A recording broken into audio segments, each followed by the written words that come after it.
ኢየሱስ ክርስቶስ ጽኦመ ስም ለዘይጼውኦ ኢየሱስ ክርስቶስ ብስተ ሕይወት ለዘይበልኦ ኢየሱስ ክርስቶስ ጽዋ መድኃኒት ለዘይሰትዮ ከመ ይባርኩነ ይፈኖ አዳኦ ለጸባኢነ ይጽብኦ ወልተሆ ነሲኦ። ይትባረክ እግዚአብሔር አምላከ አበዊነ የአባቶቻችን አምላክ የሁላችን ፈጣሪ በአባትነቱና በቸርነቱ ሁላችንንም ጠብቆ ለዚህች ቀን ያደረሰን ስሙ ይክበር ይመስገን። ታማኝና መልካም አገልጋይ በማቴዎስ ወንጌል ምዕራፍ 25 ቁጥር 14 ላይ በደመ ክርስቶስ የተቀደሳችሁ ከአብራከ መንፈስ ቅዱስ ከማኅፀነ ዮርዳኖስ በጥምቀት ልጅነትን ያገኛችሁ በውጭም ሀገር ያላችሁ በውስጥም ያላችሁ የእግዚአብሔር ልጆች ይሄ ድምፅ ይሄ ቃል የሚሰማችሁ ሁሉ ሰላም እግዚአብሔር ከሁላችሁ ጋር ይሁን። እንዴት ሰነበታችሁ? እንደምን አደራችሁ? እንደምን ዋላችሁ? በያላችሁበት አምላካችን በምሕረቱ ይጠብቃችሁ፣ በይቅርታው ይጎብኛችሁ። ታማኝና መልካም አገልጋይ ማቴዎስ ወንጌል ምዕራፍ 25 ቁጥር 14 ላይ ለስም አጠራሩ ክብር ይግባውና አምላካችን የተናገረው ሕያውና ዘላለማዊ የሆነ ቃል ነው። እንግዲህ ዛሬ አሁን ያለንበት የአብይ ጾም የታላቁ ጾም ስድስተኛው ሳምንት ስድስተኛው ሰንበት ላይ ደርሰናል። በእግዚአብሔር ቸርነት በእናቱ በእናታችን አማላጅነት ብዙ ሰንበታትን አሳልፈን ስድስተኛው ላይ ደርሰናል። ስድስተኛው ሰንበት ደግሞ ገብርኄር ተብሎ ይጠራል። ገብርኄር ማለት ደግሞ ታማኝ አገልጋይ ቸር አገልጋይ ማለት ነው። አገልግሎት በሁለት ይከፈላል። የእግዚአብሔር ልጆች ቸር አገልጋዮች አሉ፣ ታማኝ አገልጋዮች አሉ፣ እውነተኛ አገልጋዮች አሉ። በዚሁ ደግሞ ተቃራኒ ሐሰተኞች ክፉ አገልጋዮች አሉ። አገልግሎት በሁለት ይከፈላል። ዛሬ የምንማረው አምላካችን ያስተማረው የኢየሱስ ክርስቶስን ቃል ነው። መኑ ውእቱ ገብርኄር ታማኝ አገልጋይ ቸር አገልጋይ እውነተኛ አገልጋይ ማን ነው እያለ አምላካችን በምሳሌ ያስተማረውን ቃል እንማራለን። በቅዱስ ማቴዎስ ወንጌል ምዕራፍ 25 ቁጥር 14 ላይ የሚገኝ ከዛ በፊት በዲያቆናቱ የሚዘመር ከመዝሙረ ዳዊት መዝሙር 39 ቁጥር 8 ላይ በዚህ ዕለት የሚዘመር ዝማሬ አለ። ከመእንግር ፈቃደከ መከርኩ አምላኬ ወሕግከኒ በማእከለ ከርሴ ዜኖኩ ጽድቀከ በማኅበር አብይ። አምላኬ ሆይ ፈቃድህን ለማድረግ ወደድኩ፣ ሕግህንም በልቤ ውስጥ አኖርኩ፣ በታላቅ ጉባኤም ጽድቅህን እናገራለሁ።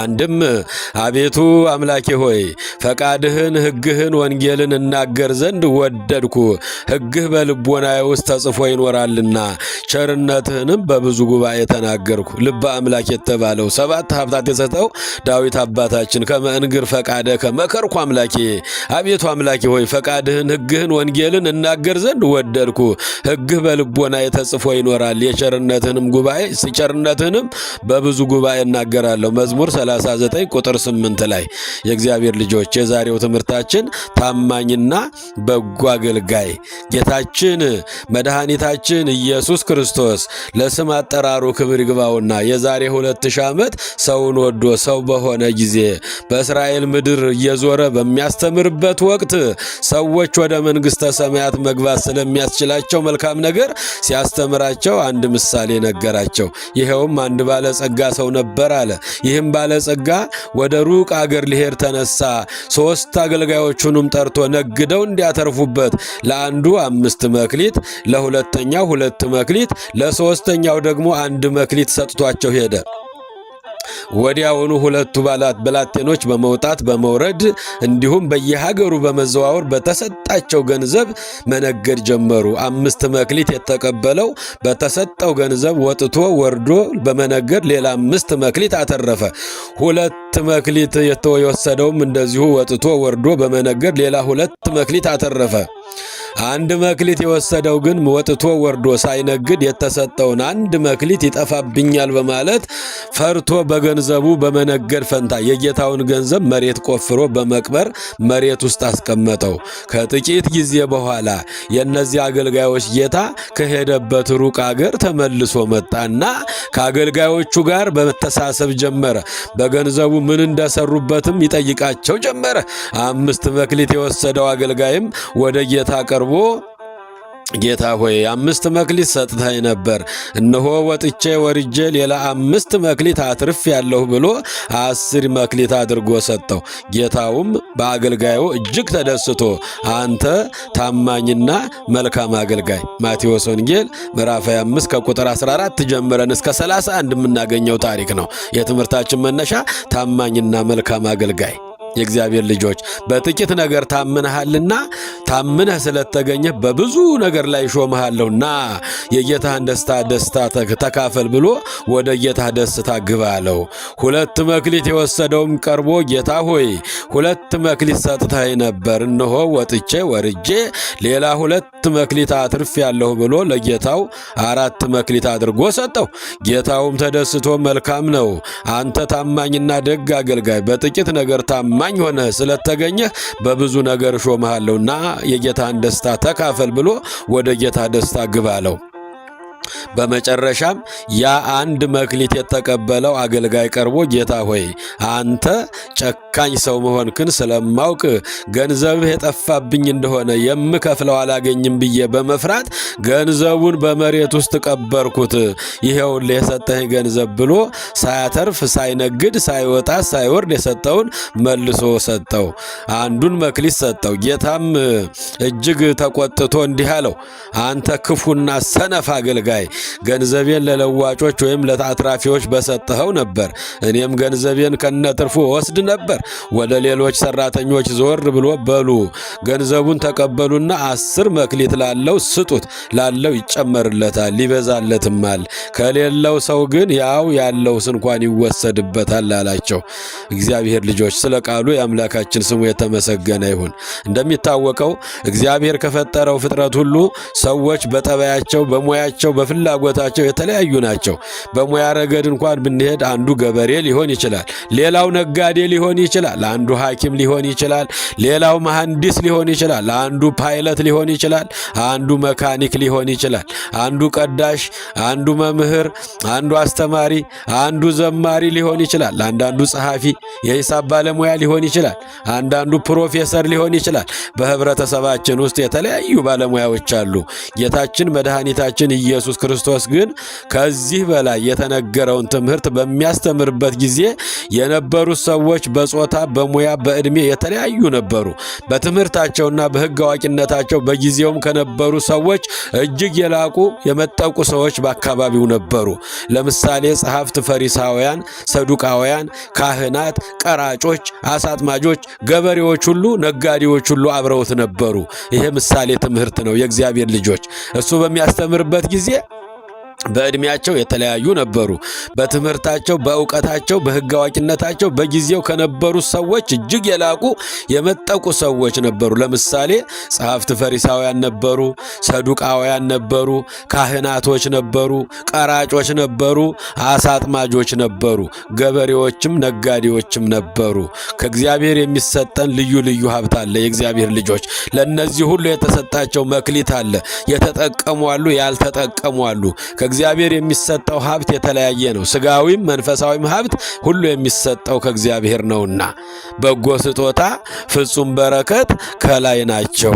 መለወጥ ከሌለበት ከእግዚአብሔር ይሰጣሉ። ሐዋርያው ቅዱስ ያዕቆብ በመልእክቱ ምዕራፍ 1 ቁጥር 17 ላይ በጎ ስጦታ ፍጹም በረከት የሚሰጡት ከላይ ከእግዚአብሔር ነው። የእግዚአብሔር ልጆች ምእመናን እንግዲህ እነዚህ ሁሉ የተሰጣቸውን መክሊት ያልተጠቀሙ ናቸው። በትምህርታቸው በሕግ አዋቂነታቸው በጊዜው ከነበሩ ሰዎች እጅግ የላቁ የመጠቁ ሰዎች በዙሪያው ነበሩ። ጸሐፍት ፈሪሳውያን ብዙ እናውቃለን የሚሉ፣ ሰዱቃውያን ብዙ እናውቃለን የሚሉ፣ ካህናት ብዙ እናውቃለን የሚሉ፣ ቀራጮች፣ አሳጥማጆች፣ ገበሬዎች፣ ነጋዴዎች እነዚህ ሁሉ በሱ ዙሪያ ነበሩ። ከእግዚአብሔር የሚሰጠው ሀብትና የተለያየ ስጋዊ መንፈሳዊም ሀብት ሁሉ ከእግዚአብሔር ነው የሚሰጠን። ፍልስፍናው፣ ሕክምናው፣ ምህንድስናው፣ አስተማሪነቱ፣ የእጅ ጥበብ፣ ግብርናው፣ ንግዱ ወዘተ ይህ ሁሉ ከእግዚአብሔር የሚሰጥ ሀብት ነው። እያንዳንዳችን ያለን ሀብት፣ ንብረት፣ እውቀት ሁሉ ሕይወታችንም ጭምር የእግዚአብሔር ስጦታ ነው።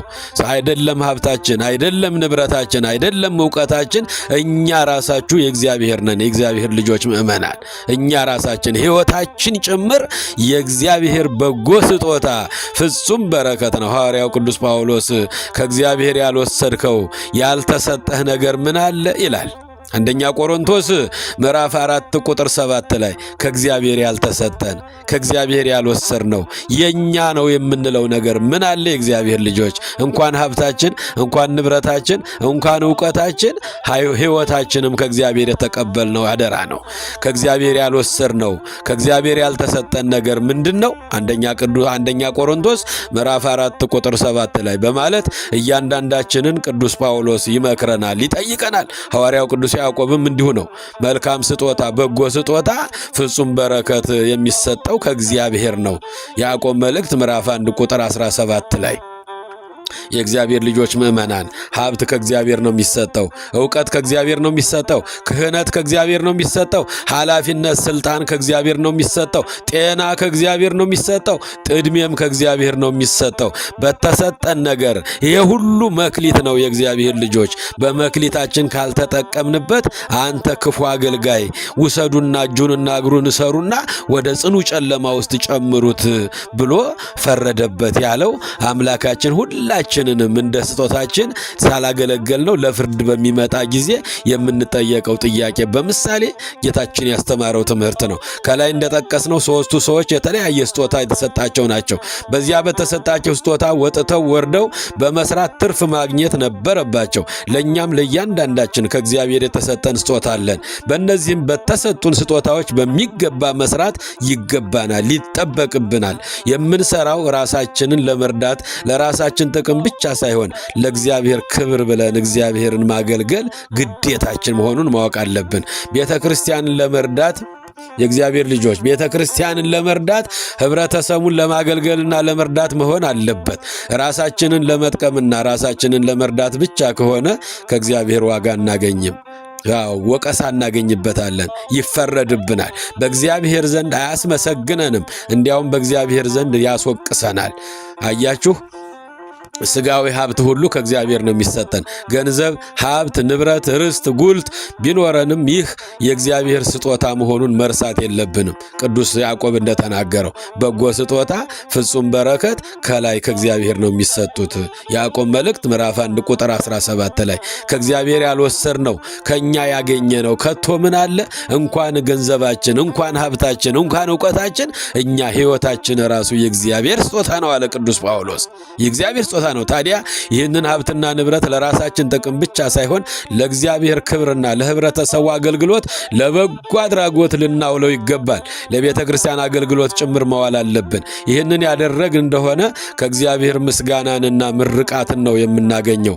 አንተ ቸርና ታማኝ አገልጋይ በጥቂት ነገር ታማኝ ሆነ ስለተገኘህ በብዙ ነገር ላይ ሾመሃለሁ እና የጌታህን ተድላና ደስታ ለመካፈል ግባ እንደተባሉት እንደ ሁለቱ አገልጋዮች 5 እና 2 መክሊት ወስደው ወጥተው ወርደው ነግደው አትርፈው ሲመጣ ባለቤቱ ትርፉን በሚገባ አድርገው እንዳስረከቡት ልናተርፍበት ነው ሀብት የተሰጠን። ልናተርፍበት ነው ጤና የተሰጠን። ልናተርፍበት ነው እውቀት የተሰጠን። ልናተርፍበት ነግደን ወጥተን ወርደን ብዙ ሰዎችን ልናተርፍበት ነው ክህነቱን መምህርነቱን የተሰጠን ኃላፊነቱ የተሰጠን። የእግዚአብሔር ልጆች ምእመናን ያ ክፉና ሰነፉ አገልጋይ ግን የጌታውን ገንዘብ ወስዶ መቅበሩን አይተናል። ይህ ምሳሌያዊ አነጋገር ነው። ገንዘብ ወርቅ መቅበር ማለት ቃል በቃል ገንዘብ መቅበር ማለት ላይሆን ይችላል። ገንዘቡን ለራሱ ጥቅም ብቻ መዋል ማለት ነው።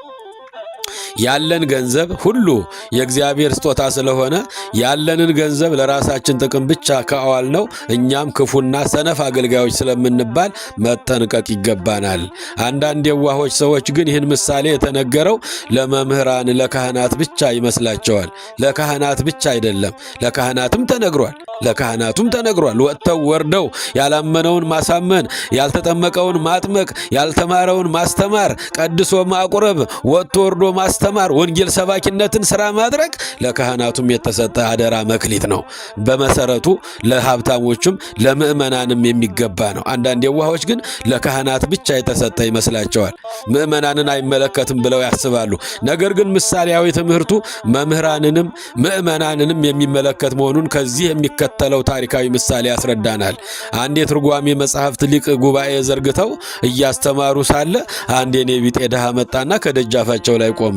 እየሰማችሁ ነው? ከቃሉ ጋር ናችሁ? አሁን ጉባኤ ላይ ነን፣ እባካችሁ ተዘከሩኝ አላቸው። እኛ አሁን ጉባኤ ላይ ነን፣ የተዘጋጀ ምግብም የለንምና ባትቆም ይሻልሃል ብለው ድሃውን መለሱት። አያችሁ፣ ያን ጊዜ ለማኙ ከዚያ ጉባኤ ቤት አጠገብ አንዲት ባልቴት ሴት ነበረች።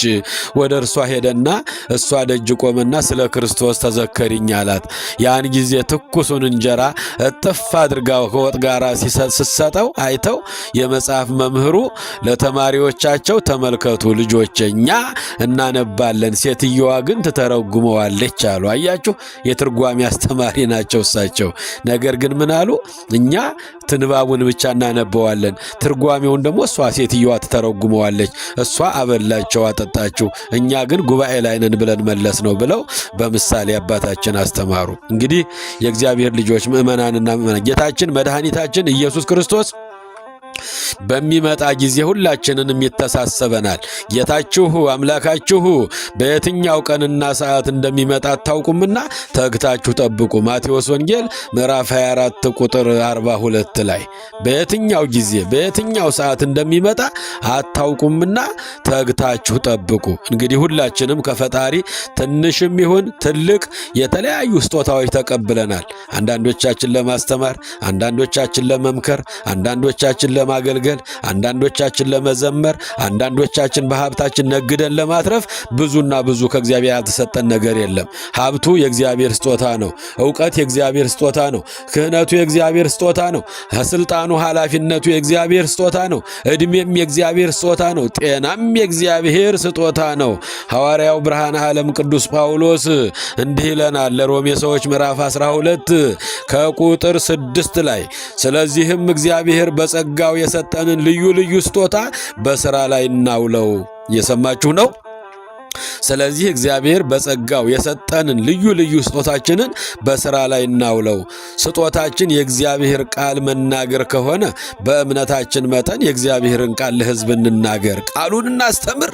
ስጦታችን ሌሎችን ማገልገል ከሆነ በትጋት ሌሎችን እናገልግል። ስጦታችን ማስተማር ከሆነ በሚገባ እውነቱን ከሐሰት፣ ጽድቁን ከኃጢአት፣ ክፋትን ከደግነት፣ ታቦትን ከጣዖት ለይተን ሕዝቡን በትክክለኛው እናስተምር። ማስተማር ከሆነ በሚገባ ሕዝቡን እናስተምር ይላል ቅዱስ ጳውሎስ። ስጦታችን መምከር ከሆነ ሁላችንም እንምከር። ያዘኑትን፣ የተቸገሩትን፣ መንገድ የጠፋባቸውን እንምከር። ስጦታችን መስጠት ከሆነ ማብላት ማጠጣት ከሆነ ሁላችንም ከልብ ለተቸገሩት እንለግስ። ሀብት ከሆነ የተሰጠን መለገስ አለብን። አያችሁ፣ ስጦታችን ማስተዳደር ከሆነ ስልጣን ከሆነ የተሰጠን ኃላፊነት ከሆነ ኃላፊነታችንን በሚገባ እንወጣ፣ በትጋት እናስተዳድር አለ ቅዱስ ጳውሎስ። ሮሜ ሰዎች ምዕራፍ 12 ከቁጥር 6 ጀምራችሁ በጎ ስጦታ ፍጹም በረከት ከላይ ናቸው። የእግዚአብሔር ልጆች ስጦታ የሚሰጠን ከእግዚአብሔር ነው። ለማስተማርም ከእግዚአብሔር ነው። ለማስተዳደርም ከእግዚአብሔር ነው። ለማብላት ለማጠጣትም የተሰጠን ከእግዚአብሔር ነው። ዕውቀቱ፣ ሀብቱ፣ ንብረቱ፣ ስልጣኑ፣ ሹመቱ ሁሉ የሚሰጠን ከእግዚአብሔር ነው። ሐዋርያው ቅዱስ ጳውሎስ ሮሜ 12 ቁጥር 6 ላይ ስለዚህ እግዚአብሔር በጸጋው የሰጠንን ልዩ ልዩ ስጦታችንን በሥራ ላይ እናውለው፣ በሥራ እንተርጉመው። አንተ ክፉ ሀኬተኛ ባሪያ ብሎ እግዚአብሔር እጁንም እግሩንም ማስራችሁ ያለውን አንዱን መክሊት ወስዳችሁ 10 ላተረፈው ለእሱ ሰጥታችሁ እሱን ውሰዱና ወደ ጽኑ ጨለማ ውስጥ ጣሉ ተብሎ እንዳይፈረድብን አንተ ክፉ ባሪያ፣ አንቺ ክፉ ባሪያ፣ እናንተ ክፉ አገልጋዮች እንዳንባል በተሰጠን ጸጋ እንጠቀምበት። ቅዱስ ጳውሎስ ይመክረናል። ስለዚህ እግዚአብሔር በጸጋው የሰጠንን ልዩ ልዩ ስጦታችንን በሥራ ላይ እናውለው።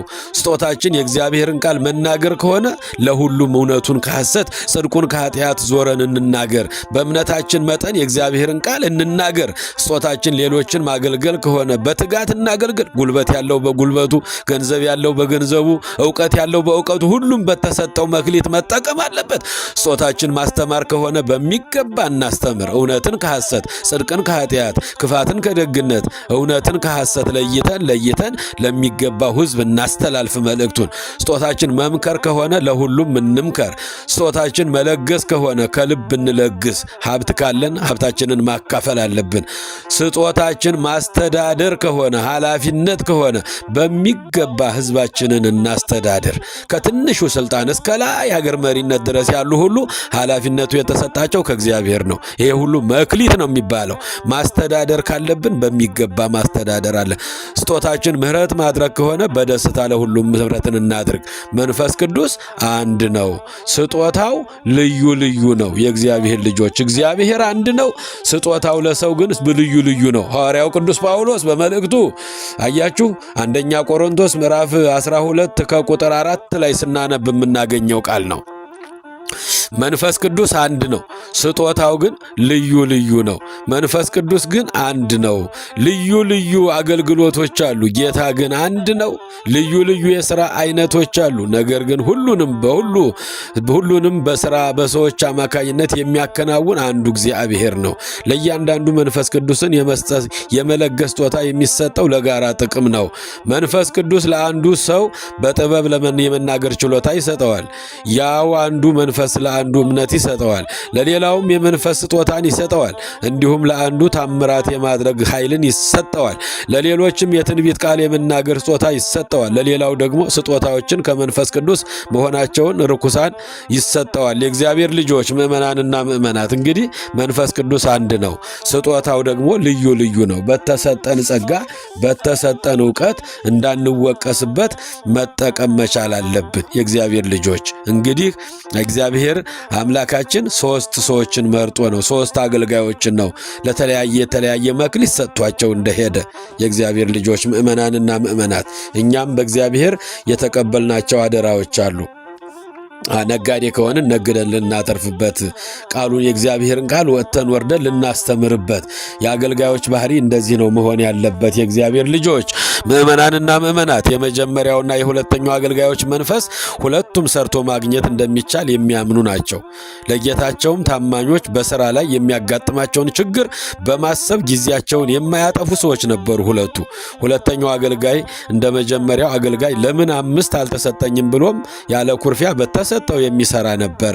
ባለ 5ቱ 5 ሲያተርፍ ባለ 2ቱም 2 በማትረፍ ተመሳሳይ ትጋት የታየባቸው አገልጋዮች ናቸው። ዋጋቸውን እኩል ነው ያገኙት። ለሁለቱ የተሰጠው የክብር ስም አንድ ነው፣ ገብርኄር፣ ቸር አገልጋይ፣ ታማኝ አገልጋይ፣ እውነተኛ አገልጋይ የሚል ነው። የገቡበትም የክብር ስፍራ ተመሳሳይ የጌታቸውን ደስታ ነው ያገኙት። ሁለቱም በጥቂት የታመኑ ነበሩ። ከሰጪው አንጻር ሲታይ የባለ 5ቱ እንደ ባለ 2ቱ የባለ 2ቱም እንደ ባለ 5ቱ ጥቂት ነበረ። ሰው በተሰጠው ሳያንገራግር ፈጣሪውን ቢያገለግል ክብር ያገኝበታል፣ ጸጋ ያገኝበታል። ለሰው ልጅ የሚጠቅመው ችሎታውን ጸጋውን መቁጠር ሳይሆን በተሰጠው ጸጋ ማገልገል ነው። እነዚህ አገልጋዮች በእውነት በፍቅር በእምነት የሚያገለግሉ የቤተ ክርስቲያን አገልጋዮችን ይመለከታል። የሦስተኛው አገልጋይ ባህሪ ግን መልካም ጎኑ ስጦታው አነሰኝ አላለም። በእርግጥ ስንፍናውን ስለሚያውቅ ይሆናል። ይህ ሰው ከሥራ ይልቅ በሥራ ጊዜ የሚፈጠረው ችግር ቀድሞ ይታየው ነበር። የሰነፍ አርቆ አስተዋይ ነው። አያችሁ፣ ሲያተርፍ ሳይሆን ሲከስር ብቻ ይታየው ነበረ። አንዱን 2 ሲያደርግ ሳይሆን ያንኑ ያለውን ሲቀማ ይታየው ነበረ። በጌታው ፊት እንደ ወንድሞቹ አይነቱን ትርፍ ይዞ ቀርቦ ሲሸለም ሳይሆን አይነታውም ጠፍቶበት ለጌታው የሚመልሰው ሲያጣ ይታየው ነበረ። በመሆኑም ምንም መስራት አልቻለም። ኪሱንም አላምነውም ብሎ መሬት ውስጥ ቆፍሮ ነው የቀበረው። በአጠቃላይ ባለማመን የተያዘ ሰው ነበር። ከጌታው ፊትም ሲቀርብ በጎ አገልጋዮቹ ያልተናገሩትን ነው የተናገረው። ጨካኝ መሆንክን ስላወቁ ይጠፋብኛል ብዬ ብርህን አስቀምጬልሃለሁ፣ ይኸውልህ ና ውሰድ ብሎ ያለው ሰነፍ የሚናገረው አያምር። አያችሁ የእግዚአብሔር ልጆች ና ውሰድ ነው ያለው። ሰነፍ የሚናገረው ማያምር ተቀምጦ መዓት ከማውራት ዝም አይልም ይላሉ አባቶቻችን። ዛሬም ቢሆን ተቀምጠው መዓት የሚያወሩ የእግዚአብሔርን ጸጋ የቀበሩ ባስተምርስ መናፍቃን ተከራክሮ ቢረታኝስ፣ የማውቀውን ዕውቀት ለመስበክ ስጀምር ቢያሳድዱኝስ፣ ቢያንገላትኙስ፣ የተለያየ ስም ቢያወጡልኝስ፣ ቢዘልፉኝስ፣ ቢያስሩኝስ፣ በቤተ ክርስቲያን በሕዝብ በገበያ በልዩ ልዩ ስፍራ ቦታዎች ያሉትን ኃጢአተኞች ብቃወምስ፣ ጠላት ሆነው ቢነሱ ብኝስ ለምን ዝም ብዬ አልቀመጥም ደሞዜን እየበላሁ እያል የተኛን ብዙ ሰዎች አለን። ዕውቀታችንን የቀበርን መክሊታችንን የቀበርን የእግዚአብሔር ልጆች ደሞዜን ሳልሰራ አልበላምን ብለው የሚኖሩ ስንት አገልጋዮች እንዳሉ እግዚአብሔር ያውቃቸዋል። ስንት መክሊታቸውን የቀበሩ። የዚህ ሰው ችግሩ መክሊቱ አንድ መሆኑ ሳይሆን በዚያው አለመስራቱ ነው። የተሰጠውን ጸጋ እያንዳንዱ አምኖ በመቀበል ሊያገለግል ይገባዋል። ባለ ሁለቱ፣ ባለ ሶስቱ፣ ባለ አምስቱ፣ ባለ አንዱ፣ ባለ ሁለቱ ሊቀና አይገባውም። ሁሉም ሊቀ ጳጳስ ሊሆን አይችልም። ሁሉም ቄስ ሊሆን አይችልም። ሁሉም መምህር ሊሆን አይችልም። ሁሉም ደቀ መዝሙር ሊሆን አይችልም። የተሰጠን ጸጋ የተለየ ነው። በተሰጠው ቢያገለግል ግን እውነተኞቹ ሊቃነ ጳጳሳት ወይም ጳጳሳት ወይም ቀሳውስት የሚያገኙትን ክብር ያገኛል። ሁሉም ባለ ራእይ፣ ወንጌላዊ፣ ዘማሪ፣ ፈዋሽ ሊሆን አይችሉም። ለአንዱ መፈወስ፣ ለአንዱ መለገስ፣ ለአንዱ ማስተማር፣ ለአንዱ መምከር፣ ለአንዱ መቀደስ፣ ለአንዱ መዘመር ስጦታው የተለያየ ነው። መንፈስ ቅዱስ አንድ ነው። ስጦታው ልዩ ልዩ የእያንዳንዱ ልዩ ልዩ ጸጋ አለው። ለአንዱ ማስተዳደር፣ ለአንዱ መምራት የተሰጠው የተለያየ ስጦታ ነው። በጸጋው ቢያገለግል እኩል ዋጋ ያገኛል። የእግዚአብሔር ልጆች ምእመናን በሶስት አገልጋዮች አምሳል የተጠቀሱት አገልጋዮች በቤተ ክርስቲያን የሚኖሩ ልዩ ልዩ አገልግሎት ጸጋ ያላቸው ክርስቲያኖችን የሚመለከት ነው። በቤተ ክርስቲያን ባለ 5 አገልጋዮች በወንጌል፣ በእረኝነት፣ በእርዳታ በልዩ ልዩ ጸጋ አንዱን ጌታ በቅንነት የሚያገለግሉ ሰዎች ምሳሌ ናቸው። ባለ ሁለቱም እንዲሁ ባለ ጸጋ ልዩ ልዩ ጸጋ ያለው በጸጋው የሚያገለግል የጌታ አገልጋይ ምሳሌ ነው። ባለ አንዱ ጸጋ እግዚአብሔር የተቀበለ ግን በጸጋው የማያገለግል ደካማ ሰውን ይመሰላል። ምናልባትም ይህ ሰው ራሷ ክርስቶስ በሆነላት ቤተ ክርስቲያን እግር ሆኖ ቢፈጠር የማይሄድ እጅም ሆኖ የማይዳስስ ዓይንም ሆኖ የማይ ስንኩል አካል ያለው ነው። በመሆኑም የክርስቶስ አካል መሆን ለመቀጠል አይችልም። ወንድሞቼ፣ እናቶቼ፣ አባቶቼ ይሄ ቃል ይሰማችሁ ይሆን? እኛስ በተሰጠን ጸጋ እየተሰጠን ጸጋ እናውቀው ይሆን? እናገለግልበት ሲሆን መቼም ክርስቲያን ሁሉ የክርስቶስ አካል ነውና የሥራ ድርሻ የሌለው የአካል ክፍል ደግሞ የለም። እኛም የክርስቶስ አካል ነን። ስለዚህ አካላችን አካል በመሆናችን ደግሞ ጸጋችን በመሆኑ እንደ ጸጋችን ሁላችንም እናገልግል። ጸጋውን እንቀበለው።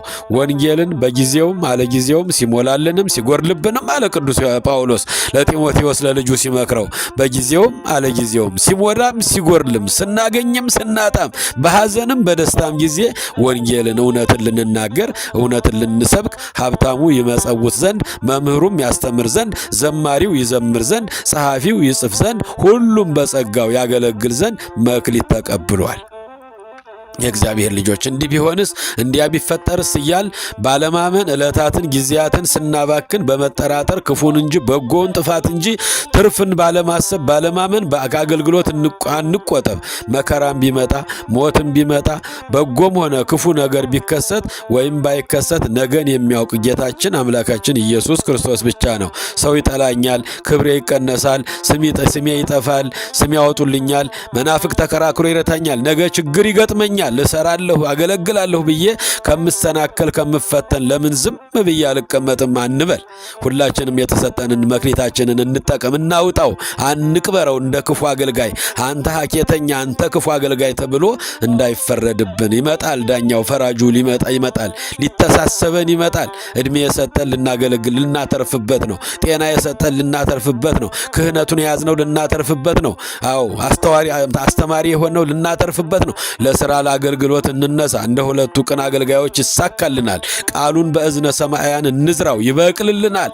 ገበሬ እንኳን ከወፍ ከአይላፍ አብላኝ ብሎ በእምነት የተለቀመውን ዘር እህሉን ወደ ጫካ በሚበትነው በእምነት ነው። አያችሁ፣ እንደማይደርቅ ተፈጥ መልሶ እንደገና እንደሚነሳለት በእምነት ይዘራል። አስተማሪም በእምነት ያስተምራል። ገበሬው የዘራውት ባይበቅልስ ወፍ ይበላውስ ብሎ ቢያስብ ኖሮ ባልዘራ ምርትም ባላፈሰ ነበር። ዛሬም እኛ ቅን አገልጋዮች በእምነት እንምሰላቸው፣ በፍቅር በእምነት እናገልግል፣ ዋጋችንን እናገኛለን። እንደ ሰነፉ አገልጋይ ኪሳራችንን ሳይሆን ትርፋችንን፣ ሞታችንን ሳይሆን ሕይወታችንን፣ ውርደታችንን ሳይሆን ክብራችንን እያሰብን ልናገለግለው ይገባል። ልንቀብረው መክሊታችንን የተሰጠንን ጸጋ ልንቀብረው አይገባም። የእግዚአብሔር ልጆች በመክሊታቸው የተጠቀሙ አባቶቻችን ባለ አምስት እነ ቅዱስ ሊቀ ነቢያት ሙሴን እነ ቅዱስ ጴጥሮስን አድርገው ባለ አምስት አድርገው በትርጓሜ ያስቀምጠዋቸዋል። ሊቀ ነቢያት አባታችን ባህር የከፈለው ደመና የጋረደው መና ያወረደው ሙሴ ሕዝበ እስራኤልን ከግብፅ ባርነት ከፈርዖን ግዛት ነፃ አውጥቶ 600 ሺህ ሕዝብ ነፃ ማውጣቱን ወደ ምድረ ከነዓን ወደ ነፃይቱ ሀገር ማውጣቱን አያችሁ። በአትራፊዎቹ 5 መክሊት በተሰጠው መስለውታል። እነ ቅዱስ ጴጥሮስም ወጥተው ወርደው በአንድ ቀን ስብከት 3000 በአንድ ቀን ስብከት 5000 ከ8000 ሰው በላይ በአንዲት ስብከት የለወጡት የባለ 5 መክሊት የተሰጣቸው ናቸው። ባለ 1 መክሊት ደግሞ እንደ ይሁዳ ያሉት ቀብረው ያስቀሩት። ይሁዳ የተሰጠው መክሊት ነበረ፣ ስልጣን ተሰጥቶት ነበረ ወጥቶ ወርዶ እንዲያስተምር ሐዋርያ ተብሎ። አያችሁ የእግዚአብሔር ልጆች ስልጣኑን ቀብሮ ፈጣሪውን የሸጠው እሱ ነው። አያችሁ ባለ 1 መክሊት በይሁዳ ይመሰላል። ዛሬም እኛ ሳናገለግል ብንቀር በተሰጠንን ሳናካፍል ብንቀር በይሁዳ እንመሰላለን። ጥርስ ማፋጨት ጨለማ ወዳለበት ጨምሩት የተባለው እንደ ይሁዳ አይነቱን ነው። እንግዲህ ሀብት ከእግዚአብሔር ነው የሚሰጠን። ባለ ሀብት ድሆችን ሊረዳ ይገባል። ዕውቀት ከእግዚአብሔር ነው የሚሰጠን። ዕውቀታችንን ለሰዎች ልናካፍል ይገባል። ክህነት ከእግዚአብሔር ነው የሚሰጠን። በክህነታችን በትክክል ልናገለግልበት ይገባል። ኃላፊነት፣ ስልጣን፣ ማስተዳደር የሚሰጠን ከእግዚአብሔር ነው። ሕዝባችንን ወገናችንን በሚገባ እኩል በማየት ልናስተዳድር ይገባል። ጤና ከእግዚአብሔር የሚሰጥ መክሊት ነው። በጤናችን ዘወትር አምላካችንን ልናመሰግነው ይገባል። እድሜ የሚሰጠን እድሜ መክሊት ነው። በእድሜያችን ልንጠቀምበት ይገባል። በጎ አገልጋይ፣ ቸር አገልጋይ፣ እውነተኛ አገልጋይ፣ ክፉ አገልጋይ ሁለት አይነት ሰዎችን ነው አምላካችን ለስም አጠራሩ ወደ ሩቅ አገር ሄደ የተባለው። አምላካችን ትእዛዝን ወንጌለ መንግስቱን ሰብኮ አስተምሮ ሐዋርያትንም ዞረው እንዲያስተምሩ መክሮ ስልጣን ሰጥቶ ወደ ሰማይ መውጣቱን ነው። ከሩቅ አገር ተመልሶ መጣ የተባለው ተመልሶ ለፍርድ መምጣቱን ነው። እነሆ በቶሎ መጣለሁ፣ አመፀኛው ያምፅ፣ እርኩሱም ይርከስ፣ ቅዱሱ ይቀደስ፣ እኔ ለእያንዳንዱ እንደ ሥራው ዋጋ ልከፍል በቶሎ መጣለሁ። አልፋና ኦሜጋ መጀመሪያውና መጨረሻው የኢየሱስ ክርስቶስ ነኝ፣ በቶሎ መጣለሁ እንዳለው ይሄ ቶሎ ተመልሶ ተሳሰባቸው፣ ተቆጣጠራቸው የተባለ ሁላችን እነዚህ 3 ሰዎች የዓለምን ሕዝብ ሁሉ የሚወክሉ ናቸው። የእግዚአብሔር ሁላችንም ለፍርድ እንቆማለን። ቅዱሱ ይቀደስ፣ ርኩሱ ይርከስ፣ ንጹሑ ይንጻ፣ እኔ በቶሎ ለእያንዳንዱ እንደ ሥራ ዋጋ ልከፍል እመጣለሁ አለ። ዋጋ ሊከፍል ሲመጣ መክሊታችንን የቀበርን ሰዎች እንዳይፈረድብን ወደ ጽኑ ጨለማ ውሰዱና ክተቱት። ጥርስ ማፋጨት ወዳለበት፣ አጋንንት ወደ ተጠራቀሙበት፣ እሳቱ ወደማይጠፋበት፣ ትሎ ወደማያንቀላፈት ወደ ዘላለም እሳት ጨምሩት እንዳንባል መክሊታችንን እንጠቀምበት። የእግዚአብሔር ልጆች ሀብት ያለን በሀብታችን እንጠቀምበት። ቤተ ክርስቲያንን እንርዳበት፣ ድሆችን እንርዳበት። ዕውቀት ያለን ዕውቀታችንን እናካፍል። መምህራን በትክክል እናስተምር።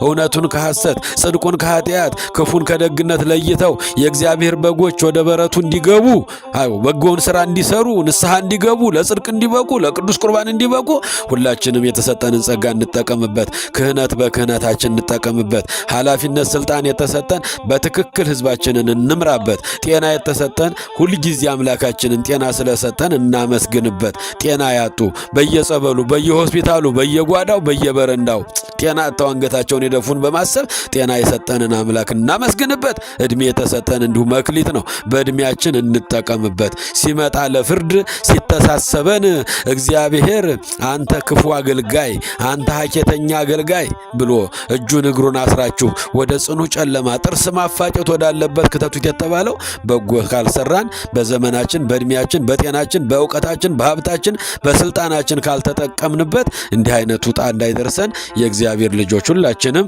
በተሰጠችን እድሜ በጎ እየሰራን ሙሽራውን ክርስቶስን መጠበቅ አለብን። እንግዲህ አገልግሎት በሁለት ይከፈላል። ክፉ አገልጋዮች አሉ፣ በጎ አገልጋዮች አሉ። በዚህ መሰረት ነው አምላካችን ለስም አጠራሩ ወደ ሩቅ አገር ሄደ የተባለው ወደ ሰማይ በክብር ማድረጉን ነው። ተመልሶ መጣ ሊቆጣጠራቸው የተባለው ዓለምን ሊያሳልፍ ተመልሶ እንደሚመጣ ነው። ሁላችንም ለፍርድ አምላካችን ፊት እንደምንቆም ነው። ቀና በሉና ሰማያትን ተመልከቷቸው፣ ጎንበስ በሉና ምድርንም ይዋት አለ ቅዱስ ኢሳይያስ ነቢየ ልዑል ኢሳይያስ 51 ቁጥር 6 ላይ ቀና ብላችሁ ሰማዩን ይዩት፣ ጎንበስ ብላችሁ ምድርን ተመልከቷት። ሰማያት እንደ ጢስ ተነው ይጠፋሉ፣ ምድር እንደ ልብስ ታረጃለች፣ ትጠቀለላለች። የሚኖሩባት ሰዎች ሁሉ ይሞታሉ። ለፍርድ አምላካችን ፊት ስንቆም እንደ ክፉ አገልጋይ እንዳይፈረድብን በጎ እየሰራን ሙሽራውን እንጠብቀው። ያስተማረን የመከረን የገሰጸን የአባቶቻችን አምላክ ስሙ ይክበር ይመስገን። የሰማነውን ቃል እግዚአብሔር በልቦናችን ይጻፍልን። በሰላም አሰንብቶ ለሳምንት ያድርሰን። ይቆየን። ኢየሱስ ክርስቶስ ጽኦመ ስም ለዘይጼውኦ ኢየሱስ ክርስቶስ ህብስተ ሕይወት ለዘይበልኦ ኢየሱስ ክርስቶስ ጽዋ መድኃኒት ለዘይሰትዮ ከመ ይባርኩነ ይፈኑ አርዳኦ ለጸባኢነ ይጽብኦ ወልተሁ ነሲኦ